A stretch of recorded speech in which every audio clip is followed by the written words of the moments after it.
Hello बच्चों, आज हम लोग देखेंगे कि पॉलिनोमियल पहचानते कैसे हैं। पहली क्लास है ये, आइडेंटिफिकेशन ऑफ पॉलिनोमियल। तो सबसे पहले कुछ एग्जांपल्स लिख रहे हैं, उसके बाद डेफिनेशन। जैसे एक ये लिखा हुआ है, एक लिखा हुआ है इस तरीके से, और एक मान लेते हैं लिखा हुआ है 5 रूट के अंदर +1 ले लेते हैं। ठीक, अब ये 3 एग्जाम्पल लिखे हुए हैं, हमको इसमें देखना है कि कौन सा इसमें पॉलिनोमियल है, कौन सा नहीं। तो उससे पहले एक चीज़ और देख लेते हैं। कुछ हमारे कांस्टेंट होते हैं और कुछ हमारे वेरिएबल्स होते हैं।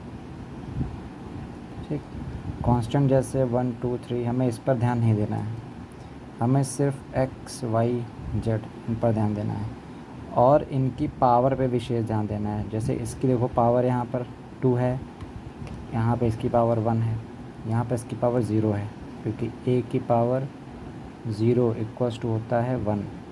इसको नोट कर लीजिए। अब जो डेफिनेशन है हमारी, वो कहती है कि जो डिग्री होनी चाहिए, डिग्री ऑफ वेरिएबल, वो नॉन नेगेटिव इंटीजर होनी चाहिए। Non negative integer, non negative integer ना कह के हम सीधे सीधे कह दें कि डिग्री जो होनी चाहिए वो पॉजिटिव इंटीजर होनी चाहिए। इंटीजर इन द सेंस कि 1 हो गया, 2 हो गया, 3 हो गया, 4 हो गया, इस तरीके से होनी चाहिए। यहाँ पे बात सिर्फ वेरिएबल की हो रही है, इसीलिए पहले ही बता दिया गया है कि हमको कांस्टेंट पे ध्यान नहीं देना है। चाहे 1/2 लिखा हो, चाहे 2 लिखा हो, चाहे √2 लिखा हो, हमको उससे कोई मतलब नहीं। अब पहले एग्जांपल में हमने देखा x की पावर 2, x की पावर 1, तो इसका मतलब ये पॉलिनोमियल है। हमने कहा नंबर्स पे कोई ध्यान ही मत दो, कुछ जो भी लिखा हो हमसे नहीं मतलब। यहाँ पे 1/2 लिखा है, हमें इस पर ध्यान नहीं देना है। यहाँ पे देखा हमने पावर इसकी 2 है, लेकिन यहाँ पे x की पावर 1/2 हो गई। अगर a रूट लिखा है तो इसका मतलब होता है a की पावर 1/2, और 1/2 इसमें कहीं पर लिखा है इंटीजर, 1/2 इंटीजर है ही नहीं। ठीक, तो इसका मतलब ये हमारा पॉलिनोमियल नहीं है।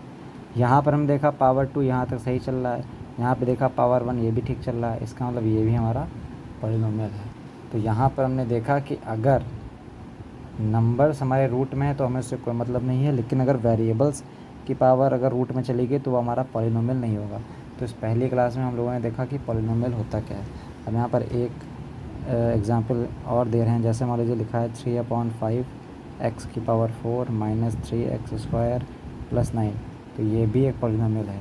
अब ये वाला आप लोग बताइए कि ये पॉलिनोमियल है या नहीं है।